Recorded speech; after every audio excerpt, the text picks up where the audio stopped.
It fits.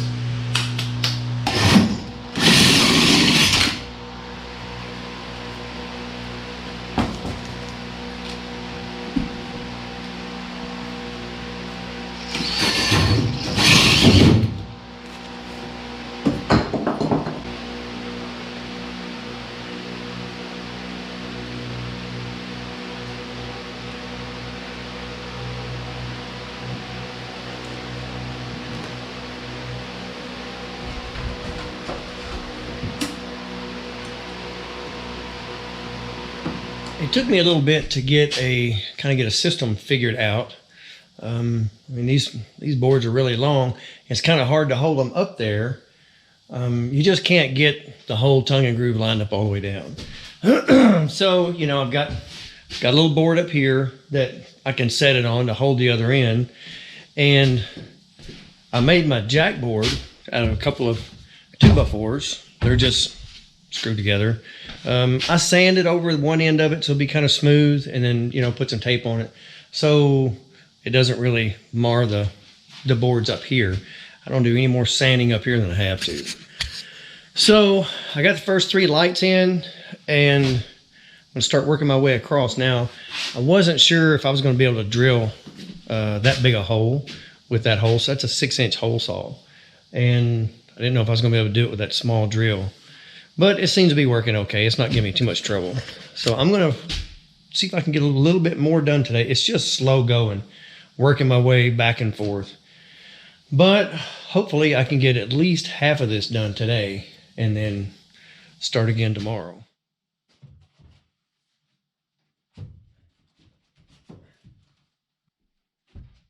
Let's see here. Let's get that up here.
Okay guys, I have finished the ceiling in here in the kitchen. All the lights are in, you know, all their edges will get trimmed, so anywhere it's a little bit short, you'll never see it anyway because all the trim and the cabinets. And now it's time for me to start, light out of your eyes, start on the walls. Yes, the walls are going to get tongue and groove just like the ceiling, and I know you're thinking that's a lot of tongue and groove, a lot of wood, but honestly, the majority of this kitchen will be covered up with cabinets and, you know, all that stuff. So you're just going to see a little bit of it, you know, around the cabinets or whatever. It's not going to be like a big wooden room.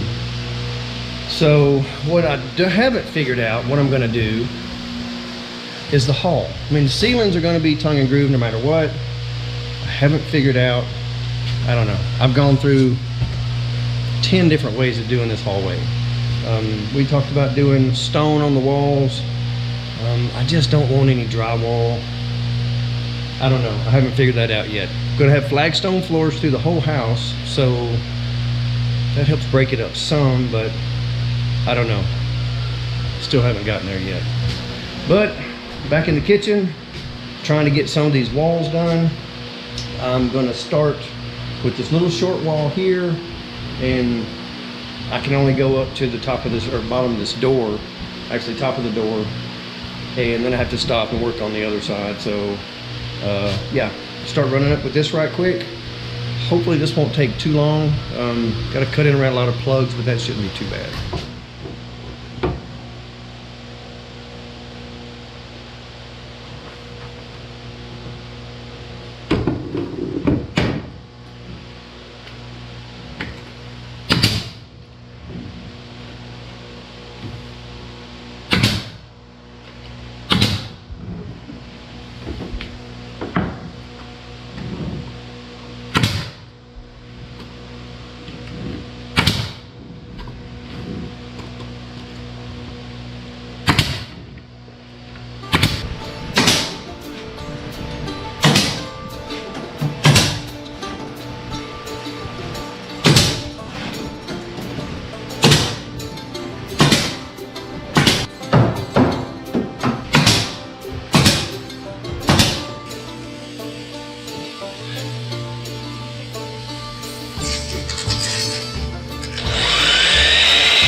Part of this wall, and this one's now finished. I know you're wondering why I jumped over here on this wall instead of continuing all the way across. Well, that's because the drops from cutting these boards off will fit to do this other wall. This one's going to be kind of a pain in the butt on both sides of the pantry, actually, because I have to fit here. I need to run the boards up against the wall and get them pretty close. They don't have to be perfect, but they need to be pretty close. I don't have to put any insulation between here. This insulation we put overhead is just for sound dampening, and for no other reason than that. I will have to put it on the other two walls of the bathroom here, but I can't do that until I test all the plumbing. So I'm just covering up what I can right now until we get all the plumbing tested. We're just about to that point. We'll get all that done, then we can cover up all the walls, get everything insulated. So I'm going to try to finish knocking out this kitchen today and then get in there and get to working on the pantry. I still haven't figured out how I'm going to cut out the holes for the can lights. They have to be perfect. I think I'm going to lock the cans down in place where they can't move and use a trim router with a flush trim bit. Hopefully that works. So, I don't know. Stay tuned. We'll find out.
right, guys.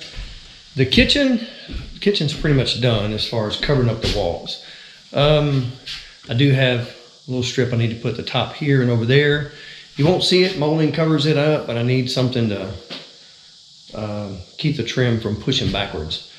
So I'll wait till the end. I'm sure we'll have some damaged pieces that are cracked or broken or whatever, and I can rip them, and I won't have to waste any more of this tongue and groove than I have to. It's not getting any cheaper for sure. But this part is pretty well finished, other than, you know, we got final sanding, and if we're going to stain it or just clear coat it or whatever, but at least it's up. Most of this you won't see. There's base cabinets that go all the way down this wall. Refrigerator covers this one up. Overhead cabinets. I mean, it's all cabinets in here. So you're just going to see a little bit of it, so it won't be overwhelming with the tongue and groove. Now I'm getting ready to start going down the front side of the house. This wall here that separates, you know, the bedrooms, the kitchen, and all that. I've got my first board laid up here. This one's got a bad end on it, so I'm just setting it there.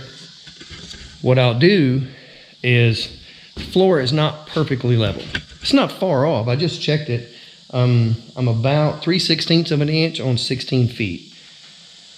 Being that I poured all these concrete piers under the house, back, what, 5-6 years ago when I first started doing all this, that's actually pretty close, because all my foundation is sitting on top of those piers, and I poured those, well, the first half of them I poured with an old cement mixer and 42 bags on each pier. I couldn't get a concrete truck up here, so I'm pretty close. But I'm going to get this bottom one level all the way across, get it nailed in place, and then I can come back and cut out the door openings, and that gives me a perfectly level bottom piece to start with. If you don't get your bottom one level, by the time you get up and get above the doors, like, you know, you're working your way up here with pieces over here and pieces over there, and you could be an inch or two off up here, and that would be a chore to try to come through and get those back even again. It wouldn't look right. So you got to start off level. So I think I'm going to end this one right here. Like I said, the kitchen is pretty much done, you know, a little trim work to do. But I can move on to a different part of the house. You can see, trim these. I got this fairly close. I wasn't trying to get it real close. It was more of practice. You won't see hardly any of this, if any at all. This, more than likely, it's all going to get covered in cabinets. So you won't see it. If you do, you won't see very much of it. And of course, it still gets caulked too. So the little tiny cracks will blend in. But I wanted to practice, because there are parts of the house that get done that will be visible. There won't be anything covering them up. So I wanted to, you know, kind of get my little technique down, I guess you can say. So that's done. I'm going to end this one right here. Get ready to start on moving on through the house. I'll see you guys on the next one.